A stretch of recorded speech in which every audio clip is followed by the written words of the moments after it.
Indonesia saja sengaja tak mau terlibat konflik dengan Cina, mendadak Malaysia malah berani tantang negeri panda, padahal sudah jelas akan kalah jika berperang. Dari intisarionline.com, Malaysia merupakan negara tetangga Indonesia. Walau begitu, kondisi Malaysia dan Indonesia sangat jauh berbeda, khususnya dalam dunia militer.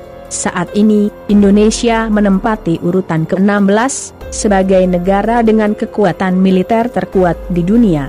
Sementara Malaysia harus puas menempati urutan ke-44 dari 138 negara. Hal itu berdasarkan data dari Global Firepower. Akan tetapi, tanpa memikirkan posisinya itu, hubungan Malaysia dan Cina terancam memanas. Ketika Indonesia berupaya tak ikut campur konflik dengan Cina, pemerintah Kuala Lumpur malah membuat panas pemerintah Cina. Hal ini setelah Kuala Lumpur tak akan mengekstradisi warga Uighur yang telah melarikan diri dari Cina.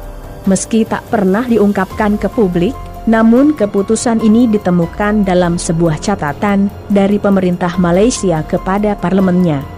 Hal ini menandai pertama kalinya Malaysia menyatakan posisinya soal isu Uighur. Sean R.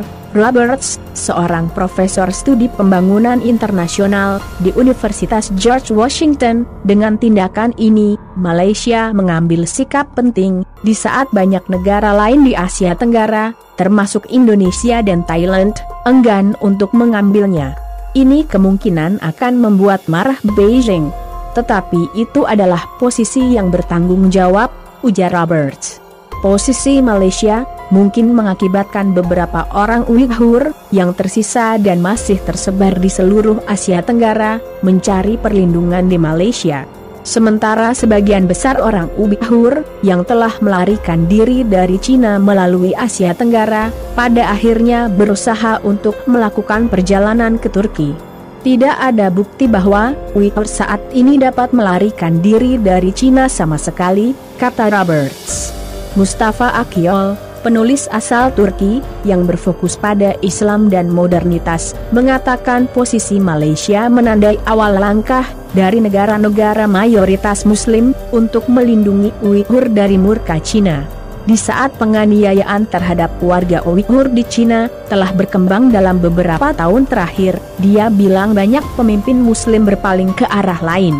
Ini karena persahabatan mereka dengan Cina. Menurutnya, pesan Beijing bahwa tiap negara tidak boleh ikut campur dalam urusan dalam negeri satu sama lain, kemungkinan beresonansi dengan di antara pemimpin. Ribuan orang Uighur meninggalkan Tiongkok melalui Asia Tenggara dari tahun 2010 hingga 2016 sebagai akibat dari meningkatnya represi di wilayah Uighur di Cina. Human Rights Watch (HRW) telah mendokumentasikan pelanggaran hak asasi manusia yang serius terhadap orang Uighur, termasuk penahanan sewenang-wenang massal terhadap setidaknya 1 juta orang, penghilangan paksa, pengadilan yang sangat politis, yang berakhir dengan hukuman mati, dan penyiksaan dalam tahanan.